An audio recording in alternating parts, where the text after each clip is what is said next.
Good evening, friends, and you are watching Weekend Red 5 with me, Navdeep Kaur. We look at the top headlines of the day. This morning, we saw a shooting incident in West Auckland. A man was dead after opening fire on three police officers at Dunabe Place in Glen Eden.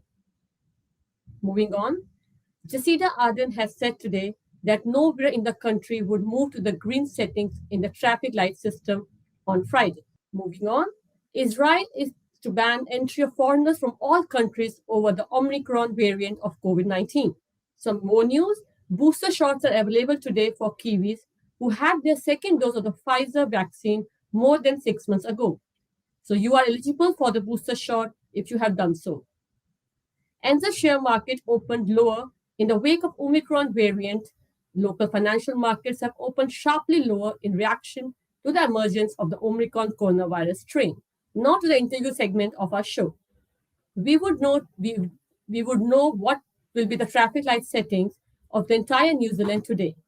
But we do know that on Friday, the traffic light system will come into existence. And with that, we will be opening the restaurants in the country.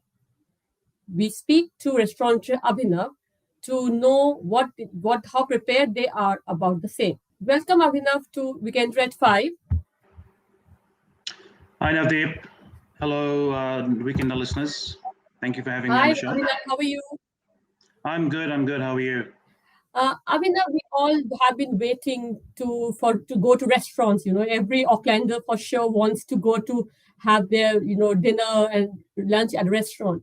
So, how prepared are you? Finally, Friday, the hospitality sector is going to open for dine-ins. So, how prepared are you?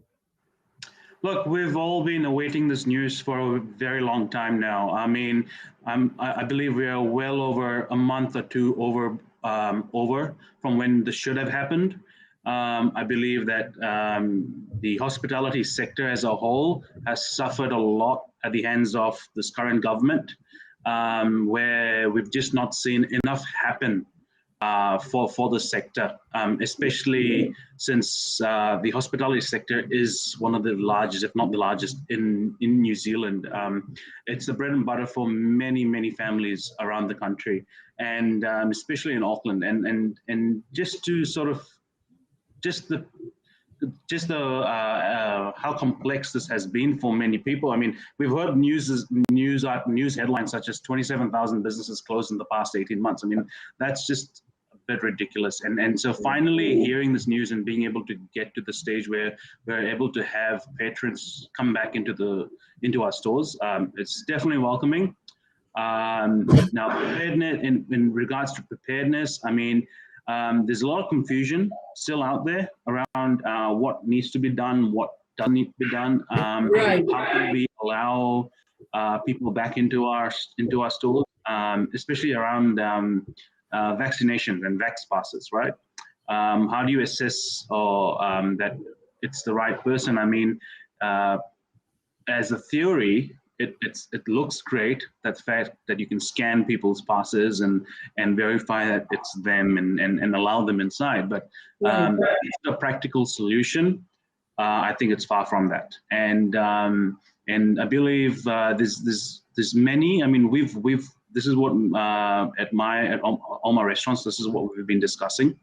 How can we be practical about this? How can we ensure that we only get vaccinated people in through the door? I mean, it's a safety concern for everyone at the store, my whole team, but it's a safety concern for other customers as well. That people are going to be a bit hesitant, knowing they want to be 100% sure that everyone that they're seated around are vaccinated.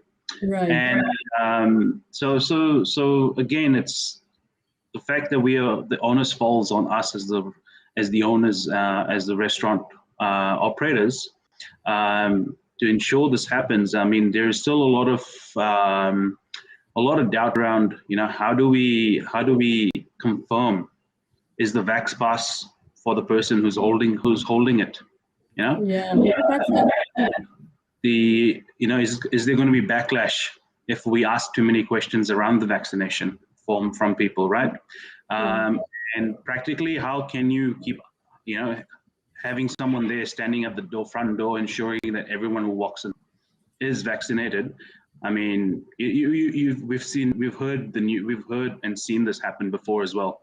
You know, people resent it, and so that's something that we've got to be careful about just going forward. Right. And in terms of order, I'm sure people are waiting to come to your restaurants and things. So have you prepared in terms of stock, more stock? Your chefs are ready. And is there going to be more staff on Friday and henceforth?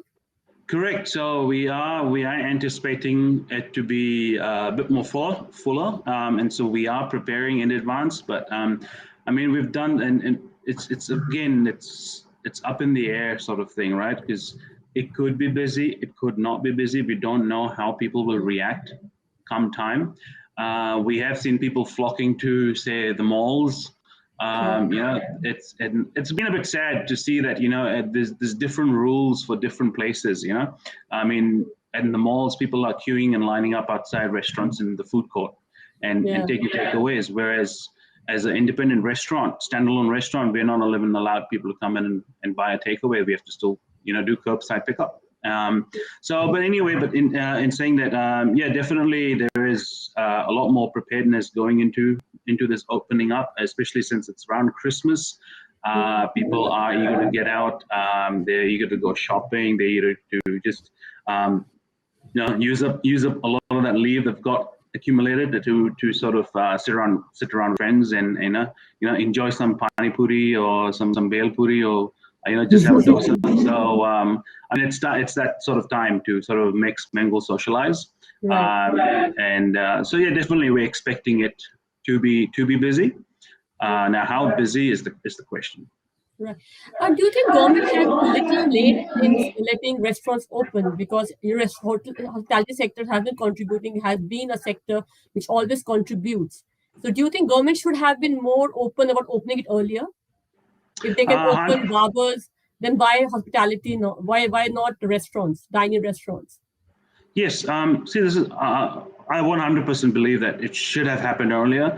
I think it's been common talk amongst restaurant owners, cafe owners, just in general hospitality business owners, that we've been given the short end of the stick. You look at the world around, when everyone's faced with the same problems and challenges that COVID-19 brings, right? And the Delta variant in itself brings. However, they've been able to act regardless, in favor for small, medium enterprises. And the fact is, our government, I think, just lost the plot when it came to understanding how business is done in New Zealand. We are a nation of SMEs, and SMEs are, unlike big corporates, don't keep around extra cash just for those times, for those emergency times, right? I mean, we've seen this lockdown twice, thrice, 4 times over. I mean, SMEs have enough runaway cash for about maybe 1 or 2 of those lockdowns, but 4 lockdowns they just can't survive. I've seen businesses go under that I thought would have survived, that used to do really well at once upon a time, well before COVID, and they've gone under. So just the bleakness of it, I think you should have registered with the government a lot earlier, and they should have responded a long time ago. I mean, if you look around the world, again, I've got friends in Europe and Singapore. Businesses over there have been able to operate if they were able to prove their vaccination status, right?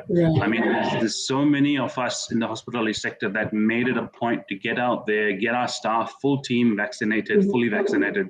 I personally got this done. I had my staff take paid time off to go and get themselves vaccinated, their family vaccinated, so that my whole team was vaccinated as soon as possible. I mean, there was no reward for that, right?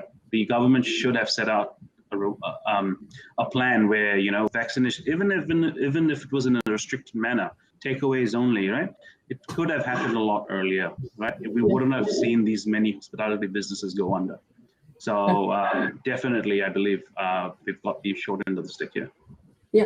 My last question would be, going forward, do you think that now the government should make sure that if God forbids we have another lockdown or we do face the considering the Omicron variant is around the corner, so do you think government should not think of the hospitality sector in a different light and should not place restrictions as they have? Sorry, could you just repeat that last bit? You just cut out.